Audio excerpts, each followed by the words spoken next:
So tell me if you've ever had this problem.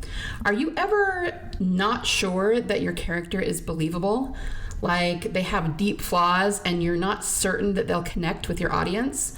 Or maybe you've even had some feedback from readers about it who said that either the flaw wasn't plausible or they're just not connecting with the protagonist because the flaw, it feels unrealistic or maybe even somewhat villain-like. Well, this is an interesting problem and one that only fiction writers are ever going to have to deal with. So we're going to talk about it today, what to do about it and how to make sure that you do not have this problem with your protagonist. Okay, so stay tuned. Hi there, aspiring fiction author. Welcome to Fiction Author Business School. Do you want to write your stories with ease and confidence? Do you find yourself Googling how to write a fiction book or how to write a character arc? Do you want to create a fiction empire, but you can't even finish the story you're currently working on, and you find yourself doubting it will even be good enough? Hi, I'm Liesl. I too have been writing stories since I was just a kid. I wanted to do something about my fiction writing dreams, but got information overload every time I looked for writing help because there's just so much out there on the internet. I wanted confidence that I wouldn't disappoint my readers and a plan to publish regularly. I knew the foundation of any author career, including the marketing aspect, is a stellar and well-written story, but I didn't know how to be sure that my story was solid. I went on a journey to figure out what really makes readers tick and how to incorporate those addictive elements into my story. In this podcast, you'll find specific tactical fiction writing tips, solutions to writing more words more efficiently, and secrets to mastering your author mindset. So, put on your fuzzy slippers, grab a notebook and pen and some chocolate, and let's write some fiction.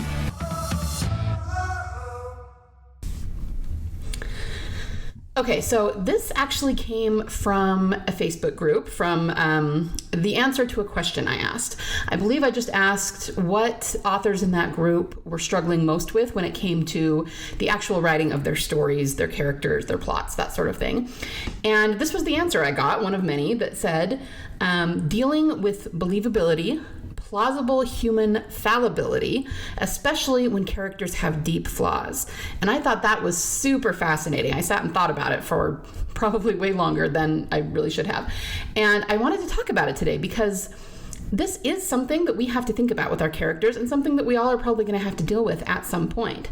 Sometimes a character comes to us so clearly formed and we know what their flaw is going to be. Maybe it's a fatal flaw, maybe it's something they have to overcome in order to triumph at the end of the story, but it's in our head. And so sometimes it's very clear to us, but it's not clear to our readers, and we're not necessarily bringing it across well on the page.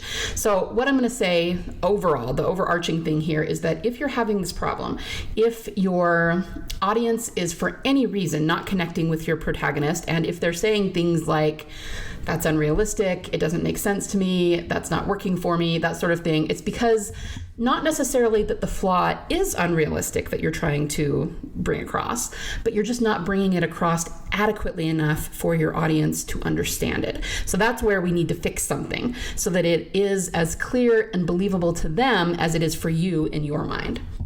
Okay, so I'm going to tell you one story that's kind of like this, where I had to deal with this one time. I wrote a story in college for a particular class, and I kept being told that it had an unrealistic ending. And I'm not going to go into what the entire story was, but I know that what I was trying to convey was that this character had a particular belief that he just really harped on the entire story. And this was a short story, so understand it was like 5 pages long or something. It wasn't super long.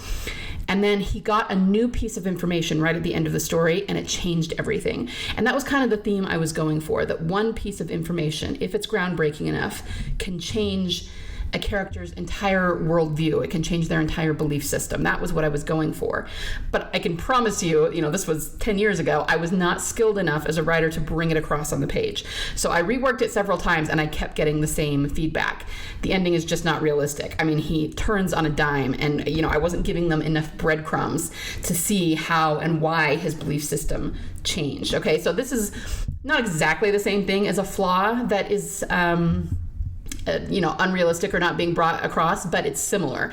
I was just not bringing across the character well enough for the audience to understand why the change took place, okay? So I thought about how you would fix this and what the problem was, and I really had to kind of dive deep into it, because this is one of those things that if you were just to ask anybody, how do you fix this? They'd be like, I don't know, come up with a better flaw.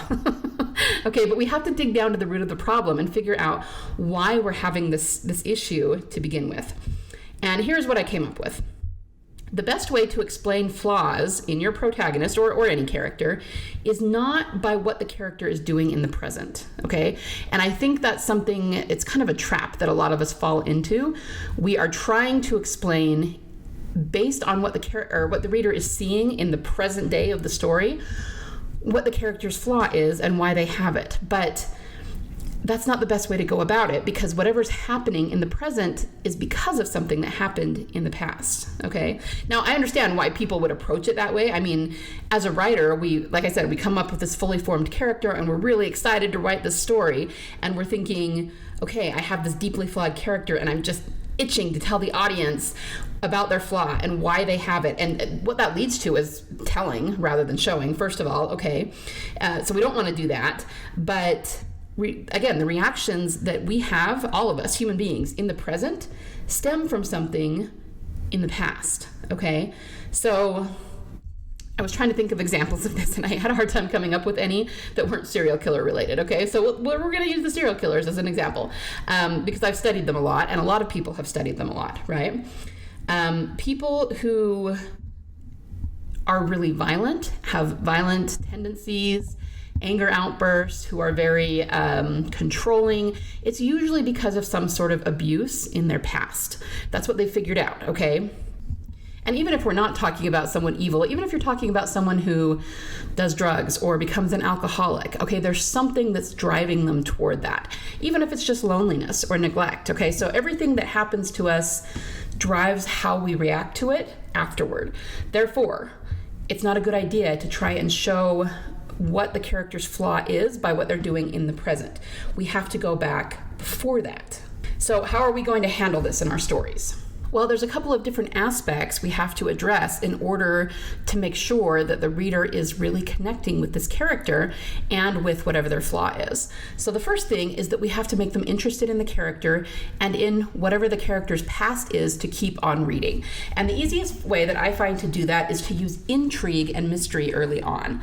All right, so instead of just jumping right in and explaining the reasons for the flaw, or even explaining the character's belief system, which can work, if it's in the present, the character can either tell someone else or through their internal dialogue, we can know what they believe, but just don't give away the farm, okay? Early on, use some intrigue. So hint at what it is without actually telling them why. I tried to think of some examples of this. The Scream movies actually do this very well. They go through and hash out possibilities for what the killer's motive is. And, that's very genre specific because it's a slasher movie, but they're creating intrigue. And the good thing about doing this is that the audience, whether they are aware of it or not, at least subconsciously, if you're putting out possibilities, if you're putting out mysteries or intrigue, they just know on some level that at some point it's going to be explained, and they will wait around for that. So there's something that I did recently in the manuscript that I'm working on, where I had someone who the character believed he was about to die, and he said he immediately wanted to do X, Y, and Z in order to honor her. And that was the first time my readers had heard that from him. And I actually critiqued it through my group, and they were all mad at me because I was putting a mystery in there, and they wanted to know what I was talking about and who is this she he's talking about, okay? But that's what I mean. You're putting in some intrigue, and they want to know what that's about, okay? It is tied to his flaw. It is tied to his past. And now the reader's intrigued, and they want to keep reading, okay? So that's how we get them interested in whatever this flaw is. And if you can create enough mystery around the flaw itself, then they're usually willing to go with you. So let's say you have a really, a strange ritual or a strange belief around this character. And, it's so off the wall that readers are maybe going, this is weird, this is not a thing. I don't like this. But if you create some intrigue around why the character is doing it, just put some little nuggets in there, little tantalizing hints, they will go with you, even if they don't like it that much, because they want to know the why. We human beings always want to know the why. And we are hardwired to wait around to figure out the answer to a mystery. So give give them a mystery when it comes to the flaw. That will get them really, really involved, okay? The second thing we're going to do is use backstory to demonstrate the flaw. Because once again, the flaw comes from the character's past. Always. Something that happened to them that created this flaw or this flawed belief or whatever it was. Now, you can use any technique you want to tell backstory. You can use flashback, you can use dialogue, you can have them tell it, you can show it in its own little scene. I guess that's a flashback. Any way that you want to do it is fine, but we just have to understand what in their past created this belief or created this flaw. So as long as you're showing us, giving us the breadcrumbs, as it were, to connect why this character has this flaw, the audience really will go with you, okay? Most of them will, because they really want to know. You just have to explain it to them. And then the third thing that you want to make sure to do is that you need to make a powerful and direct correlation between their past and the flaw, okay? So, just saying something like, oh, my villain is evil because his mom smacked him around when he was a kid. I mean, I'm not trying to make light of that in any way, but it's a little too generic, okay? We need a very direct reason behind the flaw. And once again, true crime stories, especially with killers, do this very, very well, okay? Because they can come up with these really twisted rituals that the killer goes through when he's, murdering or posing a body or whatever the case may be. And then they will come up with this past. And there's always a very specific correlation. Okay, he poses the body this way and it means this. He does this really strange thing after he kills somebody and this is why. You know what I mean? They can be very, very specific. And I've even heard criticisms from real life detectives and things saying, no killer is as original and, twisted in these really strange mythologies and things that writers come up with. It's usually a lot more mundane than that, a lot more cut and dry. But the point is that crime writers know how to do this really well with their killers. But we shouldn't just be doing it with the villain. We need to do it with the protagonist as well. Now, I was trying to come up with some examples of this, and I had a hard time coming up with film examples. I don't think it's done quite as well in as many movies as it is in books. But again, more people have seen mainstream movies than have read any given book. So one I came up with was, I was a Supernatural fan back in the day, and they had one of the main characters, Dean, who would wear a particular necklace. And it was just part of his costuming. I mean, they went like 3 seasons without explaining what it was. And then through a flashback sequence to when him and his brother were kids, we found out how he came to have that necklace, and he still wears it to this day. And it was actually a very powerful episode to learn kind of the origin story of that necklace. Okay, so that's one way in which I saw this done. Another thing that does it really well are prequels, right? I mean, when you have a prequel, such as, Wolverine being the prequel to the X-Men trilogy, we already know how it's going to end, okay? But there's something really powerful about seeing how that character became that character. So it's kind of a more sprawling version of it, because it's not all contained within one film or one, what would be one book or one installment of a story. But again, they're taking who this character is in the present and they're going back and showing how he became that way. That's what you need to do with your character flaws. Whether it's the protagonist, the villain, whoever it is, if the flaw is a huge part of their character and a huge part of their story, and I'm assuming it is, if it's big enough that your readers are telling you it's not realistic, you've just got to show how it came to be. You have to show the origin story of that flaw, and you have to tie it very directly to something that happened in the past. And beyond that, you just have to make what happens in the past believable, that it created that flaw. And maybe that's where you're having trouble. Maybe that's where you're breaking down. But again, you just have to be really specific about it. Okay, if somebody I don't know, if they have, like I said, if they have like a ritual that they do all the time, every Saturday night they have to dig a hole in the backyard and cartwheel 3 times or something. Okay, can you tell I'm making this up off the top of my head? Okay, that's like a really absurd ritual, but if you can go back and show this is why they do that, and they really believe they have to do that, show their mental state, show what happened to them. Was there some sort of trauma? Most of our beliefs come from something ingraining them in us, and it can be a good thing, but very often it's a trauma of some kind. So keep that in mind. And if you have a very specific trauma that leads to a very specific flaw, that's pretty much always going to be realistic and understandable by your readers, okay? So your homework then is to go look at whatever you are currently writing, whatever character you're working with, and figure out what their flaw is. I'm assuming that you kind of already know that if this is what you're worrying about. And then just figure out what caused the flaw. I mean, that's going to really be the crux of everything, right? You have to figure out what caused it and then how you're going to convey that in your story so that the reader understands this flaw and accepts it, okay? That's what you're really looking for. Because I would argue that the flaw doesn't even have to be realistic. It just has to be accepted by your readers. So I'm always for, whatever you want your story to be, however you want to do it, whatever you are envisioning in your head is okay. If the readers aren't loving it right now, it's because you're not bringing it across to them adequately. You're not explaining to them what you're feeling and thinking about it. It's just not coming across on the page, and that's what you need to fix. You don't necessarily need to change your story, okay? So figure out what that is, how you're going to show it, but you've got to find the origin of your flaw in order to be able to communicate it to your readers, okay? So let's recap really fast.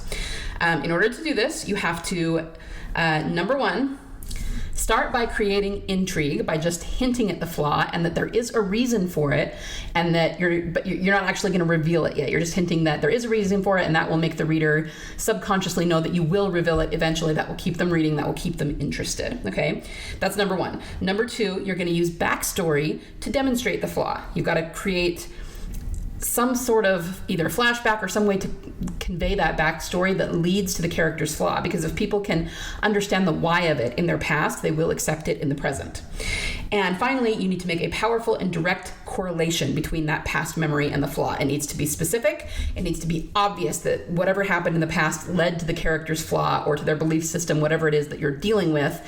And if you can pull that off, the reader will accept it, and they will no longer think that this is an unrealistic flaw for the character. No matter how implausible it may seem, you just gave them the plausibility for it. You just gave them the reason for it. And hey, truth is stranger than fiction, right? Weirder things have happened. So if you give them the breadcrumbs, they will go with you, okay? So I hope that is helpful. And once again, if you want more help with this, if you want my eyeballs, my questions to help you hash out whatever you're having trouble with in your manuscript, whether it's whatever you're stuck on, whether it's character or plot or theme, if you're having trouble transitioning between scenes, if you've got the beginning and the end but not the messy middle, anything like that, whatever you're stuck on, I'd be happy to help you. And I do have some more slots open. So you can just go to, it'll be in the show notes, but it's bit.ly/story theme, and you can book a session of Master Storyteller coaching with me. I would love to help you hash out your unique individual story so you can finally get it written and finished and out to the masses who are waiting for it. All right. With that said, thanks so much for listening today. Everyone have a wonderful week of writing. Get out there and write those stories that only you can write and that your readers are just waiting patiently for, or maybe impatiently. All right, see you back here, same time, same place next week. Bye. Thanks so much for listening today. Before you go, would you be willing to do me a solid? If you found any value at all in this episode today, would you be willing to share it with other authors just like you in the hopes that they might find some value in it as well? Happy story crafting this week. Remember, only you can bring the world the unique story that you are trying to tell. Only you can succeed in your own unique way in getting it out of your mind and your heart and into a medium where it can reach thousands, if not millions, of salivating readers. You don't have to worry about failure because there is always a market for awesome.